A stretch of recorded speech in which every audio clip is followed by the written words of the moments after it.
Bien, continuando entonces con esta tercera parte de la clase de diabetes mellitus, hablaremos un poco sobre algunas generalidades de la diabetes mellitus tipo 2. Bien, entonces la diabetes mellitus tipo 2, en cuestión de lo que es la genética, es también poligénica y multifactorial. Como la diabetes tipo 1 tiene igual predisposición genética y también lo que es los factores ambientales, que son cruciales en este caso en el desarrollo de la diabetes tipo 2. Si una persona con susceptibilidad genética no tiene los factores ambientales que están relacionados al desarrollo de diabetes tipo 2, probablemente no vaya a desarrollar diabetes tipo 2. El ambiente es crucial. Hay fuerte tendencia familiar, incluso más que la diabetes tipo 1, 40% si un padre tiene diabetes mellitus, 70% si ambos lo tienen, 90% de concordancia entre gemelos idénticos. La mayoría de los genes reconocidos que están relacionados con la diabetes tipo 2 están asociados a disfunción de la célula beta y va a existir una conexión entre los genes y el ambiente en relación a la grasa abdominal. Esta enfermedad, diabetes tipo 2, está muy relacionada a la obesidad. La habilidad de los factores genéticos en predecir la diabetes mejora al aumentar el seguimiento, es decir, que se dice que los factores genéticos podrían predecir, pero esto está todavía en estudio ya que es difícil saber si una persona va a tener diabetes solamente si es que todavía no ha tenido ninguna manifestación.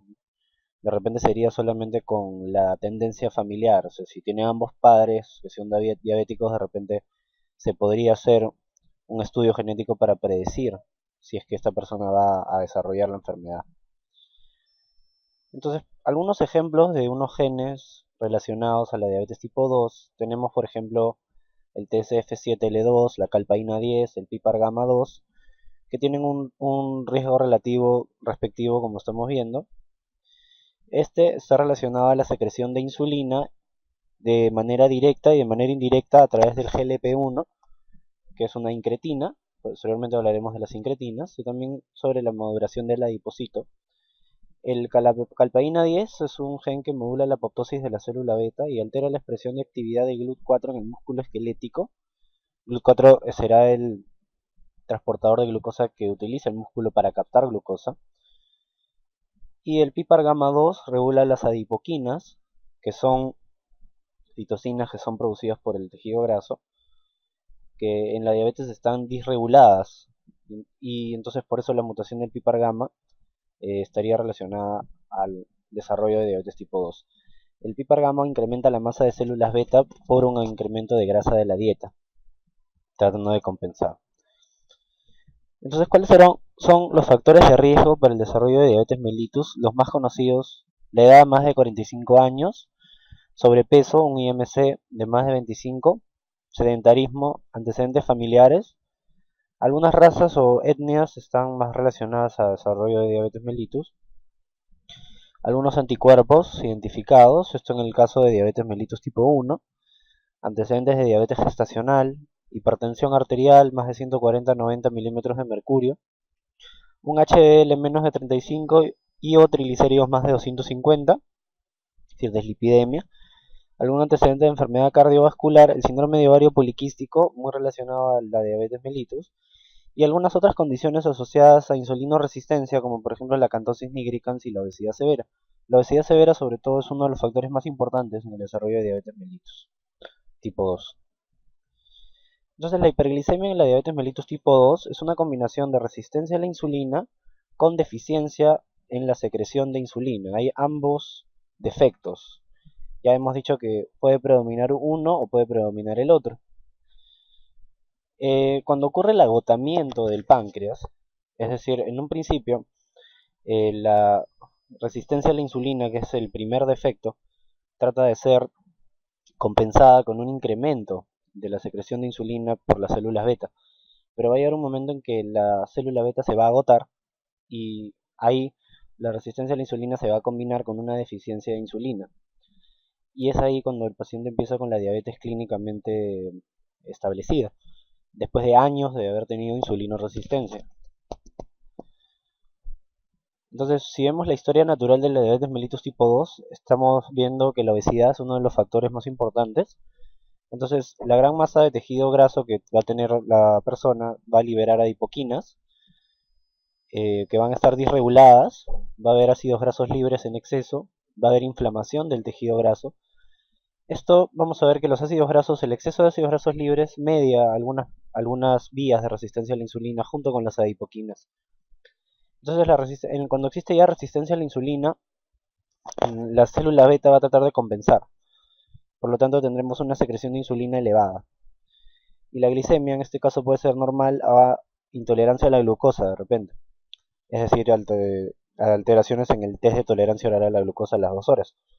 Y cuando ya después de años de insulinoresistencia ocurre el fracaso de las células beta o el agotamiento del páncreas, ahí es cuando la célula beta ya no puede compensar la resistencia a la insulina y por lo tanto empieza a disminuir la secreción de insulina y ahí ya tenemos una diabetes mellitus clínicamente establecida. Entonces recordemos que la insulina y el glucagón van a regular el metabolismo de la glucosa.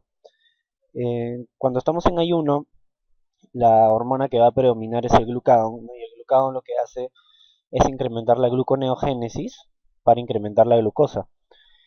En cambio, cuando estamos en el postprandial, acabamos de comer, hay glucosa disponible, va a liberarse insulina por la célula beta, que va a inhibir a la gluconeogénesis hepática, más bien va a estimular la glucogenogénesis, la secreción de glucógeno, y va a incrementar la captación de glucosa, sobre todo por los tejidos musculares y el tejido adiposo, disminuyendo la glucosa en sangre. Y entonces en la función normal del islote de Langerhans, en la regulación de la glucosa, recordar que cuando tenemos la glucosa alta, la secreción de insulina es la que predomina sobre la secreción de glucagón, y más bien en estados cuando tenemos la glucosa baja, lo que va a predominar es la secreción de glucagón sobre la secreción de insulina. Y recordemos el papel de las incretinas. Las incretinas son hormonas que son liberadas en el tubo digestivo y van a generar una secreción anticipada de insulina. Por ejemplo, cuando se va a ingerir algún alimento, hay una absorción de glucosa a través del tubo digestivo y ahí antes de que la glucosa pase primero por el sistema portal y llegue después a la sangre, una vez que ya se está absorbiendo la glucosa, se empiezan a liberar incretinas del tubo digestivo. ¿Y qué son las incretinas? Van a actuar sobre el islote de Langerhans y van a estimular la secreción de insulina y disminuir la secreción de glucagón. Por lo tanto, con disminución de secreción de glucagón disminuye la producción de glucosa y con el incremento de secreción de insulina aumenta la captación de glucosa ayudando a una correcta homeostasis de la glucosa. Entonces las incretinas tienen un rol en una secreción anticipada de glucosa antes de que incluso la glucosa llegue hacia la sangre. Y la enzima DPP4 va a ser una enzima que va a destruir a las incretinas, es decir, las va a metabolizar volviéndolas inactivas. Por ejemplo, para el tratamiento de la diabetes mellitus existen inhibidores del DPP4 que nos van a ayudar a que haya un mayor efecto incretina, porque les van a aumentar el tiempo de vida de las incretinas, incrementando la secreción de insulina. Sí, sobre todo por las incretinas, de ellas depende, si recordamos la insulina tiene una secreción bifásica, que después la vamos a ver, y el primer pico de secreción de insulina sobre todo va a depender de incretinas. Entonces en la fisiopatología de la diabetes mellitus tipo 2, vamos a tener ya cuando existe el agotamiento del páncreas y ya tenemos insulinopenia relativa y existe una resistencia a la insulina, las células no están captando glucosa. Esto, como las células no pueden captar glucosa, esto se interpreta como si no hubiera, a pesar de que hay bastante glucosa y hiperglicemia. Entonces eso va a hacer que las células alfa del páncreas produzcan un exceso de glucagón. Entonces, si combinamos el exceso de glucagón, que va a generar una excesiva gluconeogénesis en el hígado, junto con la menor captación de glucosa por resistencia a la insulina y la deficiencia en la secreción de insulina, esos tres factores nos van a llevar a la hiperglicemia en la diabetes mellitus. Y entonces recordar la acción de la insulina en el músculo y el tejido adiposo. La insulina se une a su receptor, que es un receptor ligado a tirosinquinasa, o actividad enzimática intrínseca, después de una cascada de señalización celular a los IRS o productos de respuesta a la insulina. las vesículas intracelulares de GLUT4 pasan hacia la membrana celular y a través de los GLUT4 es que puede entrar la glucosa en el tejido muscular y el tejido adiposo.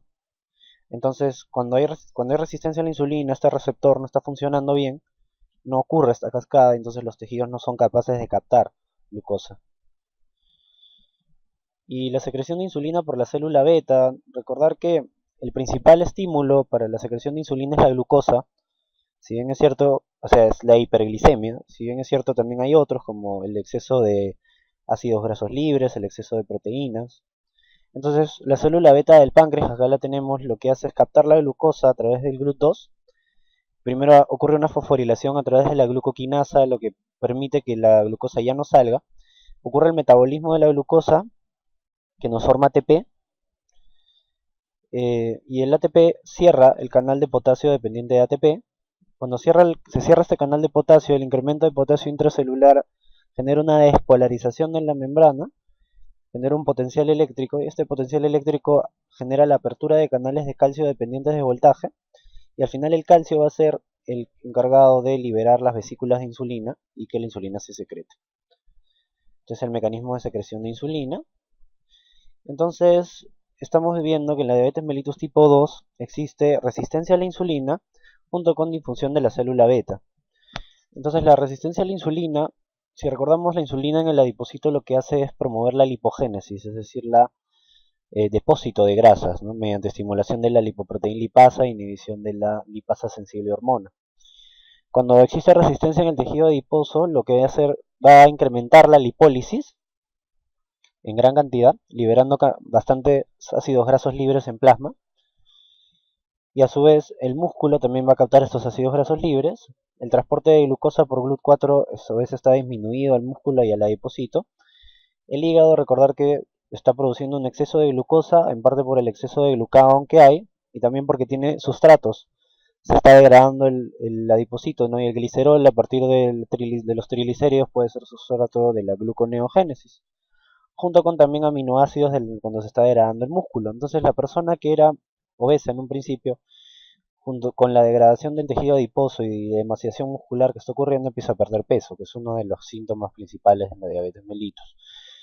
Y también junto a esto tenemos la difusión de la célula beta en el páncreas, que disminuye la degranulación de la célula beta, por lo tanto la insulina plasmática está disminuida. Estos factores juntos nos llevan al desarrollo de hiperglicemia.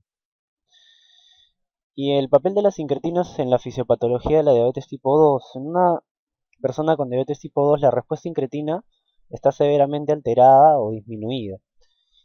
Entonces, el efecto incretina, que es el del cual dependía la secreción de insulina de primera fase, eh, no está dándose, con lo que tendremos sobre todo hiperglicemia postprandial. Y entonces la enzima de PP4 va a descomponer a las incretinas y se reduce la acción de incretina. Entonces se disminuye nuestra secreción de insulina mediada por incretinas, lo que altera más la captación de glucosa, va a haber hiperglicemia y la secreción de glucagón va a estar incrementada, incrementando la glucosa aún más. Entonces tenemos un cuarteto disfuncional en la diabetes mellitus tipo 2, la disminución de la secreción de insulina, la lipólisis aumentada, disminución de captación de glucosa a nivel del músculo y el incremento de la producción hepática de glucosa sería el cuarteto disfuncional que nos lleva a la hiperglicemia en la diabetes mellitus. Pero se dice ahora que hay un quinteto, a ello se le suma la disminución del efecto incretina, lo que hace que se agrave aún más la disminución de la secreción de insulina. Pero ahora ya no solamente es un quinteto, sino son 8 contribuyentes para la hiperglicemia en la diabetes mellitus tipo 2. El primero es la disminución del efecto incretina, secreción de insulina disminuida por el páncreas, se dice que hay aumento de disfunción de neurotransmisores, incremento de reabsorción de glucosa a nivel renal también, el riñón trata de compensar la hiperglicemia, aumentando la reabsorción renal, el incremento de la secreción de glucagón por las células alfa pancreáticas, la producción hepática de glucosa, gluconeogénesis, la recaptación de glucosa por el músculo está disminuida y la lipólisis incrementada. Estos 8 contribuyentes nos llevarían a la hiperglicemia. Entonces recordamos un poco la secreción bifásica de insulina de la que hemos estado hablando. Entonces una persona cuando ingiero algún alimento, primero existe un pico inicial de insulina, que es una insulina que ya está preformada dentro de la célula beta del páncreas. Entonces esta insulina preformada se libera sobre todo por el efecto incretina, ¿no? Las incretinas son encargadas de que ese pico de insulina se dé. Entonces en las personas con diabetes mellitus tipo 2, el pico de insulina en un inicio está alterado. Después la insulina cae a los 15 minutos de haber comido y empieza una fase tardía de nueva síntesis de insulina que va incrementando la insulina. Tiene una meseta más o menos a las 2 horas y después cae otra vez. Por eso justamente a las 2 horas es donde se mide la glucosa después del test de tolerancia oral a la glucosa. 2 a 3 horas.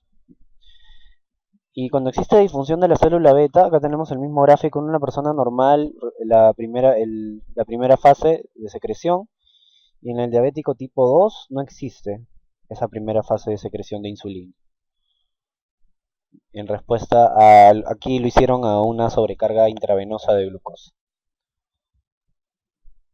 Entonces, a nivel de que, mientras la persona va incrementando algunas disfunciones, vamos a ir viendo cómo la secreción de insulina va disminuyendo durante una prueba de tolerancia oral a la glucosa. Entonces tenemos primero un control. Una persona normal tiene una secreción de insulina normal con un control de la glucosa a niveles normales. Persona obesa ya va disminuyendo su secreción de insulina, incrementando sus niveles de glucosa. Si agregamos a una persona obesa con intolerancia a la glucosa, ya la secreción de insulina va cayendo y la glicemia postprandial va incrementando hasta valores de 300, por ejemplo. Si ya tenemos un obeso diabético, esto se irá alterando aún más, ¿no? La glucosa irá incrementando más y la insulina irá disminuyendo, ¿no? Acá tenemos la insulina, la captación de glucosa mediada por insulina, que es este gráfico azul, ¿no? Y la insulina, la cantidad de insulina en plasma, ¿no? Acá, en un obeso diabético que todavía tiene alta insulina, ¿no? Que en este caso, es decir, estaríamos en los estados de compensación. Tenemos gran cantidad de insulina, pero como estamos con resistencia a la insulina, más bien la captación de glucosa mediada por insulina está igualmente disminuida. Y ya en un estadio final, un obeso diabético que ya tuvo el estado de agotamiento del páncreas, ya se disminuyó la secreción de insulina, tiene poca secreción de insulina, poca captación mediada por insulina y gran cantidad de glucosa post-test de tolerancia oral a la glucosa. La catonsis nigricans es un factor que está relacionado a insulinoresistencia. Es una hiperpigmentación de los pliegues, sobre todo se ve en el cuello, se puede ver en las ingles, en las rodillas, pero sobre todo en el cuello es un gran marcador de insulinoresistencia, no solamente exclusivo de la diabetes mellitus. Acá lo vemos, ¿no? En el cuello de una persona. Entonces la obesidad visceral y riesgo cardiovascular. La obesidad visceral es un gran contribuyente a la resistencia a la insulina, a la intolerancia a los hidratos de carbono, la hiperglicemia y la diabetes tipo 2, ¿no? Pero aparte de esto, también lleva a hipertensión arterial por hipertrofia del ventrículo izquierdo, e insuficiencia cardíaca, a dislipidemias con incremento de colesterol total, de LDL, de triglicéridos, de ApoB y disminución del HDL, disfunción endotelial, estado protrombótico con incremento del fibrinógeno y del inhibidor de plasminógeno tipo 1, y también lleva una respuesta inflamatoria alterada y también a disfunción renal o hiperfiltración renal y albuminuria. Entonces aquí, perdón,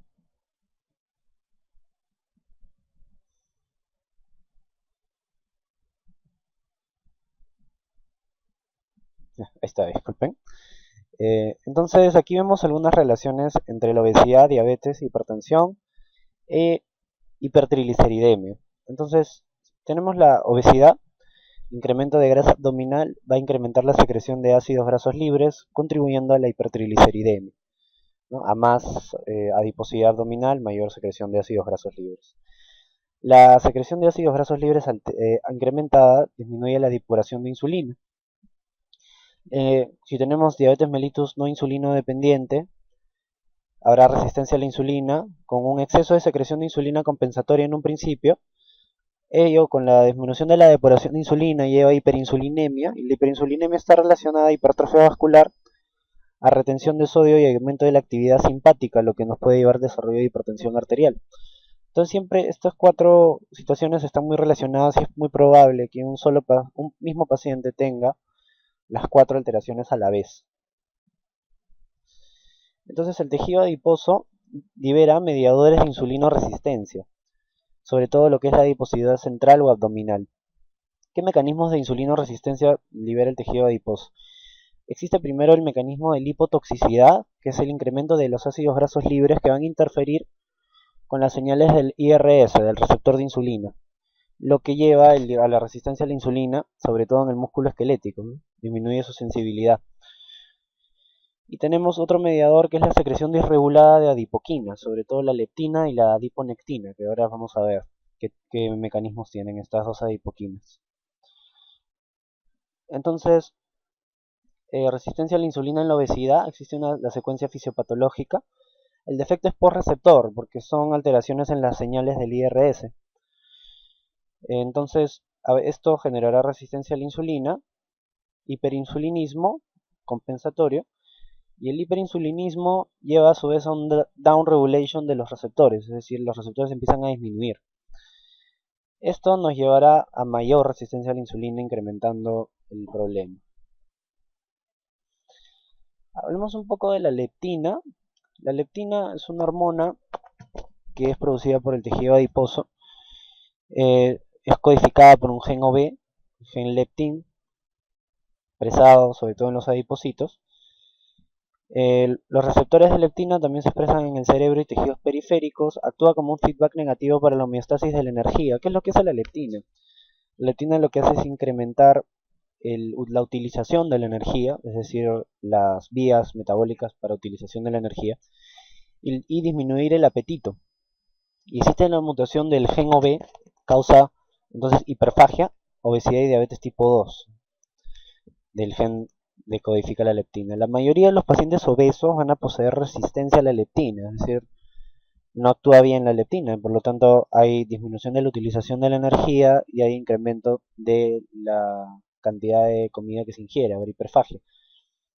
Y entonces la resistencia a la leptina es antes de la resistencia a la insulina en un paciente obeso que posteriormente podría desarrollar diabetes tipo 2. Entonces se hicieron algunos experimentos con unos ratones, ¿no? Si tenemos un ratón normal con leptina normal, no pasa nada con su tejido adiposo. Y si existe un ratón con mutación del gen OB, los adipocitos se empiezan a hipertrofiar y empiezan a venir macrófagos que empiezan a secretar mediadores inflamatorios. Esta proteína que recluta más macrófagos, interleuquina 6, TNF-alfa, entonces empieza a haber destrucción de los adipocitos, inflamación del tejido adiposo. Algo parecido ocurre en los pacientes obesos con resistencia a la leptina. Entonces la inflamación del tejido adiposo era parte también del desarrollo de resistencia a la insulina.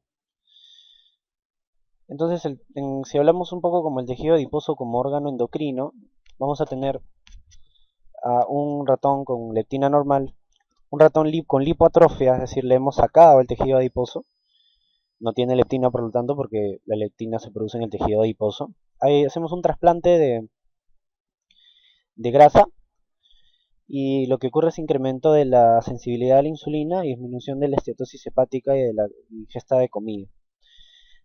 ¿Por qué en un ratón sin tejido adiposo habrá esteatosis hepática? Porque normalmente el tejido adiposo es el encargado de almacenar las grasas, ¿no? Si es que no hay, el hígado asumiría esa función.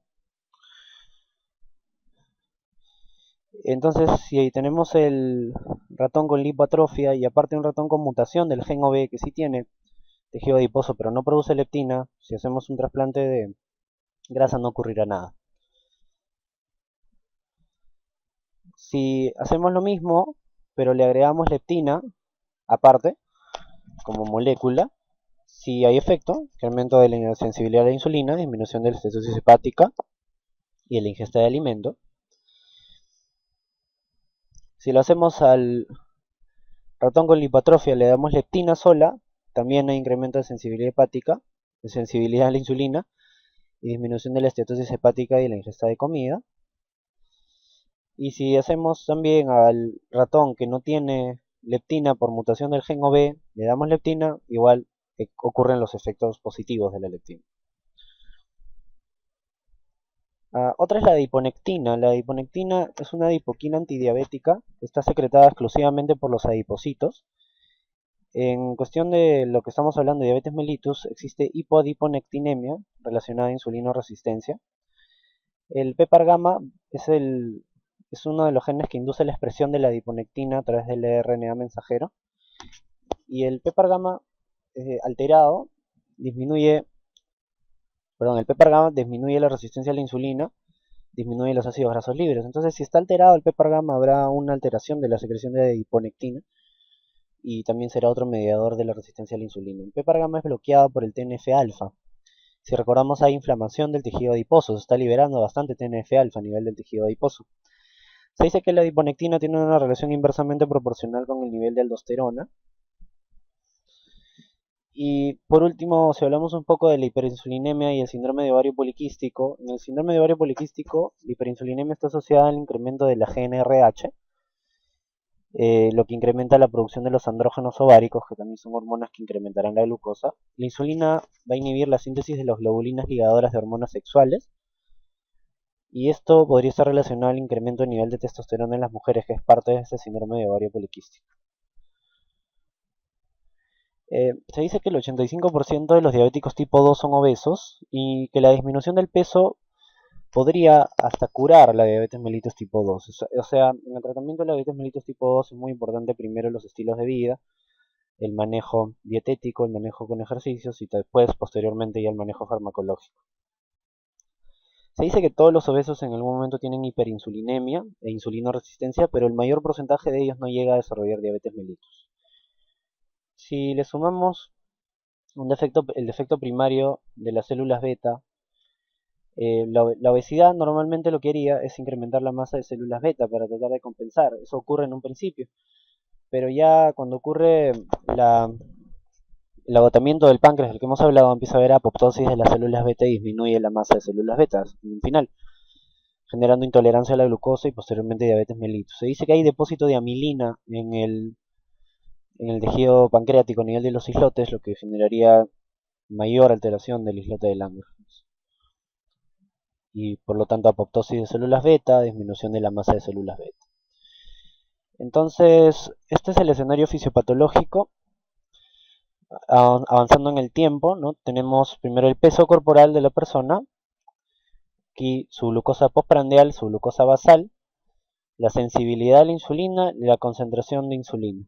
Entonces, primero la persona normal, tenemos peso normal, glucosa postprandial normal, basal normal, sensibilidad a la insulina normal y la concentración de insulina normal. Bien, entonces si ya la persona empieza a ser obesa, ¿no? El peso obviamente incrementa, la sensibilidad a la insulina va disminuyendo y la hiperinsulinemia va aumentando. Si llegamos al estado de prediabetes o intolerancia a la glucosa, aquí la persona está con una hiperinsulinemia compensatoria, la sensibilidad compensando lo que es la disminución de la sensibilidad a la insulina, es decir, la resistencia. Los niveles de glucosa postprandial y basal van incrementando.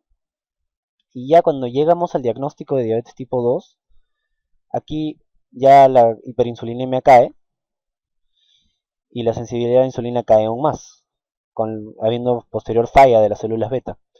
Y ya en el diagnóstico clínico de diabetes tipo 2 la persona empieza a perder peso, su peso empieza a caer exponencialmente también, por degradación del tejido adiposo y degradación del tejido muscular. Y en la progresión de la diabetes mellitus habrá aún más incremento de la glucosa basal y postprandial si es que no se interviene con tratamiento, y el peso irá disminuyendo también exponencialmente. La persona en un principio que era obesa empieza a disminuir de peso cuando llega al diagnóstico clínico de diabetes tipo 2. Entonces, la historia natural de la diabetes mellitus, teníamos los factores ambientales, que son obesidad, sedentarismo, estilos de vida, sumado a la susceptibilidad genética. Aquí empezará la resistencia a la insulina, la hiperinsulinemia y la dislipidemia, la disminución del HDL. Esto progresa, la diabetes mellitus progresa sobre todo con daño vascular. Hay de alteraciones de la tolerancia a la glucosa, aterosclerosis, empieza a haber la hiperglicemia, hipertensión arterial y empiezan a haber las complicaciones. Sobre todo las microvasculares primero, la retinopatía, la nefropatía y la neuropatía.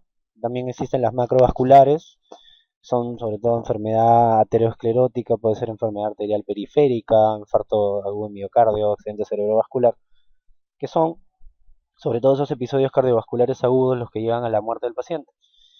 Y posteriormente la diabetes mellitus genera incapacidad, siendo la principal causa de insuficiencia renal crónica, una gran cantidad de casos de enfermedad coronaria y de amputación de miembros inferiores, y la retinopatía diabética, que puede ser la causa más frecuente de ceguera en el mundo.